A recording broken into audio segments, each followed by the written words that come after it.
I'm Christopher Zweig, and this week on CJ at the Movies, I review Ryan Gosling and Chris Evans in the Russo brothers' latest action movie, The Gray Man, Dakota Johnson in the new film version of Jane Austen's Persuasion, Daniel Kaluuya reuniting with his Get Out director Jordan Peele for Nope, and Ray Fiennes and Jessica Chastain in the drama The Forgiven. Let's take a look. Our first movie is The Gray Man, one of Netflix's most expensive films at a budget of $200 million. It should be worth that if it's made by the Russo brothers and featuring an A-list cast, but it ends up being a total disaster with a number of cliches, wasted performances, and bombastic behaviors in action and so forth. Ryan Gosling plays an undercover CIA agent who finds himself on the run from a bad agent played by Chris Evans. You must be Lloyd. What gave it away? The trash stash. It leans Lloyd. Easy. If I had $200 million, I would pay to meet all these fine talents instead of watching them being thrown around with all the special effects and formulas and stupidity whatsoever. And who said Chris Evans had to look like a retired porn star taking up bodybuilding and wearing a small golf shirt? It's hard to believe that The Gray Man would be made by the Russo brothers, who have both made one entertaining film after another, inside or outside the Marvel Cinematic Universe. I know this is going to be a big hit on Netflix, just like its other big-budgeted action film Red Notice. Oh God, help me. Our next movie is the made-for-Netflix version of Jane Austen's Persuasion, and while it's not perfect in terms of its screenplay, it does have a modern-day attitude that delights you, especially since Dakota Johnson plays the lead role of Anne Elliot with a bubbly aspect. You know the story, as she regrets being persuaded to dump the man of her dreams. Now she spends her days drinking wine and breaking the fourth wall about her life and her selfish family, and things become awkward for her as she reunites with her ex, who is the naval officer Frederick Wentworth, played by Cosmo Jarvis. Mother. Henry Golding co-stars as William Elliot, a potential suitor for Anne, but she still has Wentworth on her mind.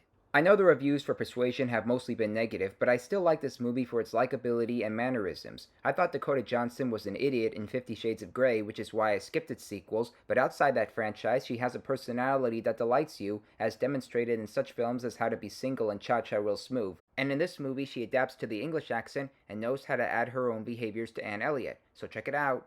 Our next movie is Nope, the third feature from writer-director Jordan Peele, and let me tell you, he is ranking with the horror film giants in the ways he's inspired by a number of movies without being so cocky about it, and he knows how to write characters and the horrors they fight to get out of. This one is more of a supernatural thriller, especially since a UFO arrives in California. Peele reunites with his Get Out star Daniel Kaluuya as a young ranch owner, and Keke Palmer joins in as his younger sister. Yeah, nah. Run!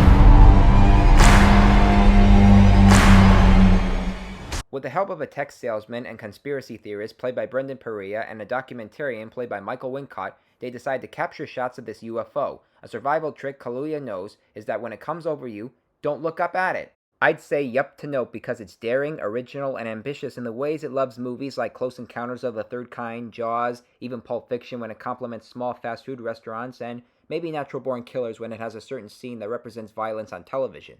But it's mostly because of how Peele uses familiar themes in his own unique ways to keep us absorbed, threatened, and entertained by how this UFO doesn't play friendly and how his well-picked actors are able to thrive on it. This is another great movie made by Peele on par with Get Out and Us, and I think it's one of the year's best films.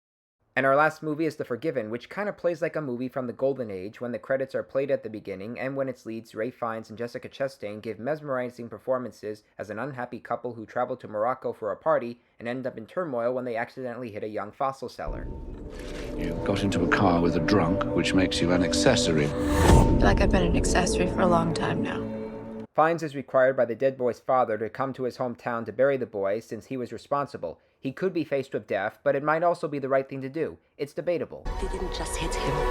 They ran over him. Maybe more than once. What did they call it in your country? Roadkill. There's nowhere to run, nowhere to hide. Writer-director John Michael McDonough adapts the novel in an immoral sense, and he also guides the two leads on different aspects. The husband deals with the outcomes of the accident, while the wife begins an affair with another guest. I can imagine that someone 30 years in the future will see this movie the way we're currently seeing Humphrey Bogart and Ingrid Bergman in Casablanca. Both these movies are about dangers and words, and while The Forgiven will never top that film, obviously, duh, it still keeps you involved with its old-fashioned charisma. Check it out! Now let's recap the movies I reviewed this week. Thumbs way down for The Gray Man, an unprofessional movie made by professional actors and filmmakers who have done better and can do better than this pitiful and brainless piece of garbage. Thumbs up for Persuasion. Sure, it was breezy, but I liked it. Thumbs way up for Nope, Jordan Peele's latest that knows when to be ambitious and when to entertain us with his style of filmmaking and inspiration from other great movies. And finally, thumbs way up for The Forgiven, which has the echo of an old movie with excellent performances from Ralph Fiennes and Jessica Chastain. Well, those are the movies I'm reviewing this week. I'm Christopher Zweig. Stay safe, and I'll see you at the movies. For more amazing content, please like and subscribe to my channels. You can also read my reviews at cjatthemovies.com and download the new HD Radio app.